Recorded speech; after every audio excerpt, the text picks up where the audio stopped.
ये तारीख थी 20 मार्च 1927। दलित आंदोलनों के इतिहास में एक ऐसी तारीख जिसे लंबे समय तक याद रखा जाना था।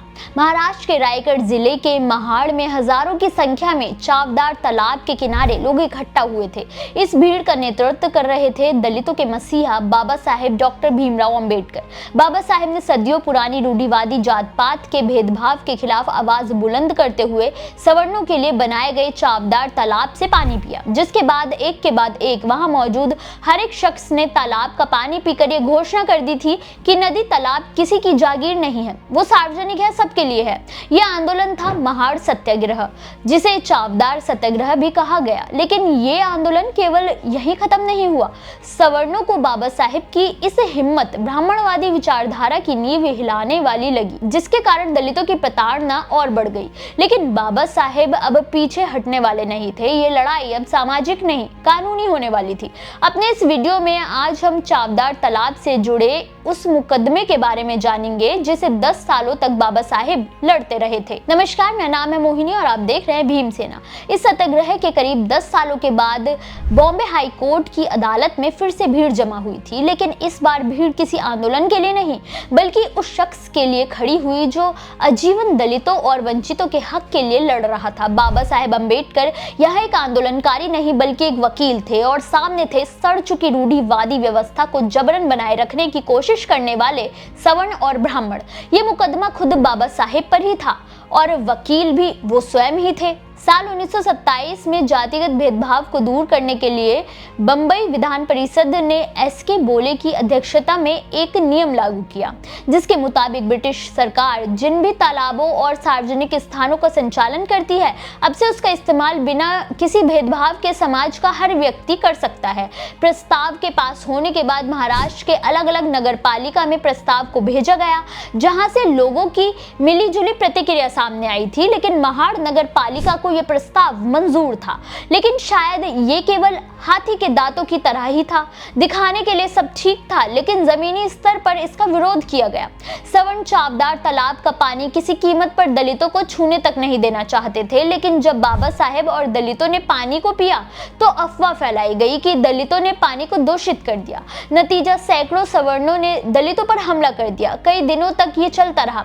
चावदार तालाब का शुद्धिकरण तक किया गया, लेकिन बाबा साहेब इनसे हारने वाले नहीं थे। इसीलिए उन पर केस कर दिया गया कि चावदार तालाब सवर्णों की निजी संपत्ति है, कोई सार्वजनिक नहीं। यहाँ तक कि कोर्ट से ऑर्डर लिया गया कि जब तक मामला कोर्ट में चलेगा तब तक दलित चावदार तालाब का पानी छुएंगे नहीं। और पहली बार बाबा साहेब को अपने लिए मुकदमा लड़ना था। बाबा साहेब भी कमर कस चुके थे, जिन्होंने अपना पूरा जीवन दलितों के हक के लिए लड़ने में लगा दिया था। भला उन्हें कोर्ट कचहरी और उसकी बढ़ती तारीखों से कौन डरा सकता था। मुकदमा शुरू हुआ और सवर्णों के वकीलों ने हिंदू धर्म ग्रंथों का हवाला देकर दलितों को नीचा दिखाते हुए कहा कि जो तालाब सवर्णों के लिए है वो अछूतों के छूने से अपवित्र हो जाता है और चावदार तालाब सवर्णों की संपत्ति है जिस पर सदियों से उनका हक रहा है।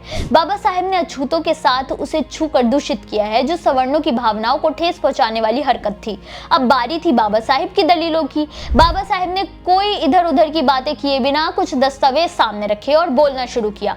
कानून हमारी भावनाओं, परंपराओं और संस्कृति से नहीं चलता, बल्कि वो चलता है सबूतों और गवाहों पर, फैक्ट्स पर और उसकी सत्यता पर। बाबा साहेब ने महाड़ नगर निगम के उन दस्तावेजों को कोर्ट के सामने पेश किया जिसके मुताबिक चावदार तालाब की देख रेख, उसकी साफ सफाई का काम महाड़ नगर निगम ही कर रहा था।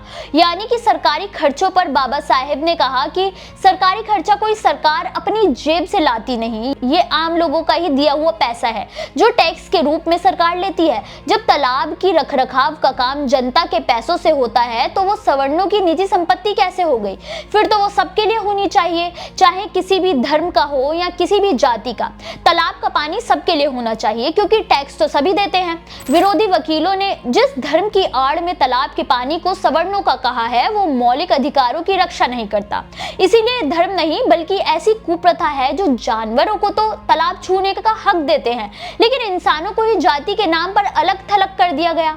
ये मामला चलता रहा और 10 साल बीत गए, मगर बाबा साहेब अपने उसूलों के धनी थे, वो हार नहीं मानने वाले थे। बाबा साहेब ने दलील दी कि पुरानी रूढ़िवादी प्रथा को कानून का नाम देने के बजाय हमें ये देखना चाहिए कि कोई भी प्रथा कानून के मूल सिद्धांत से ऊपर नहीं है।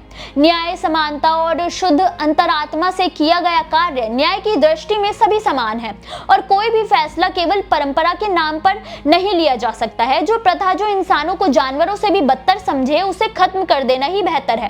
बाबा साहेब ने सबको चुप करा दिया था। उन्होंने ना केवल वो मुकदमा जीता था, बल्कि इंसान को इंसान समझने की लड़ाई में भी जीत हासिल की थी। पूरा कोर्ट बाबा साहेब की जय जयकार से गूंज उठा था, क्योंकि उन्होंने वो लड़ाई जीती थी जिसके लिए वो सदियों से लड़ रहे थे। बाबा साहेब ने जीत दर्ज कर सवर्णों की उस व्यवस्था को करारा तमाचा जड़ा था जिस पर वो खोखला अहंकार किया करते थे। आपको ये वीडियो कैसी लगी हमें कमेंट करके जरूर बताएं।